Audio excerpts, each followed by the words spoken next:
গো, এত চুপচাপ কেন? কার কথা ভাবছো? কারণ না।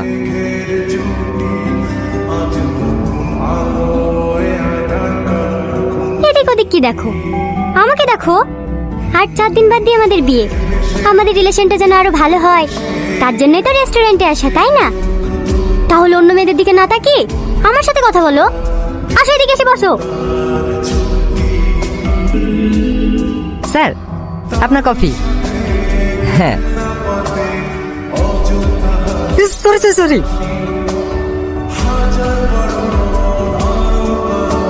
বেয়াদব কোথাকার, দিলে তো রেস্ট নোংরা করে, নেশা করে ডিউটিতে এসেছিস। সরি ম্যাডাম, ভুলে পড়ে গেছে। চুপ, ছোট লোক কোথাকার। এই জামাটার দাম জানিস? তোর 1 মাসের মাইনে দিলেও এই জামাটার দাম হবে না। এসব চাষাদেরকে কেন যে রেস্টুরেন্টে রাখে সেটাই বুঝি না। ইডিয়েট কোথাকার। ডাক্তার ম্যানেজারকে। সাথী, এটা কি ধরনের আচরণ? কেন এত বাজে ব্যবহার করছো ছেলের সাথে? ওকে ইচ্ছে করে ফেলেছে নাকি? বলছে তো ভুলে গেছে। কি? আমি বাজে ব্যবহার করছি? কি বলতে চাইছো তুমি? দাঁড়াও দাঁড়াও দাঁড়াও, আমি ওকে বকছি তো তোমারও তো গায়ে বাজছে কেন? বাবা দুটো টাকা আছে তো, তাই হামারা ভাব দেখে বেড়াও। মানুষকে মানুষ মনে করো না। আমি ভাব দেখি বেড়াই? তা নয় তো কি, এত সিনক্রেট করা কি আছে? বাড়ি গিয়ে জামাটা ধুই দিলেই তো ঠিক হয়ে যাবে। ঠিক হয়ে যাবে?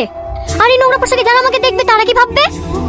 তোমার তো কোনো মান সম্মান নাই, আর থাকবেই বা কি করে? চালাও তো একটা স্টেশনারি দোকান, কিন্তু আমার মান সম্মান আছে। আমাকে স্ট্যাটাস মেনটেন করে চলতে হয়। তোমাদের মতো হাওয়ে চটি পড়ে যেখানে সেখানে চলে যেতে পারি না। কেন আছো আমার সাথে? কে থাকতে চাই তোর সাথে? আব্বু জোর করেছিল তাই বিয়েতে রাজি হয়েছিলাম, না হলে আমার জুতো তোর সাথে মিশতো না। ছোট লোক কোথাকার। এই লে তোর আংটি, কোন নদ খুঁজি লেখা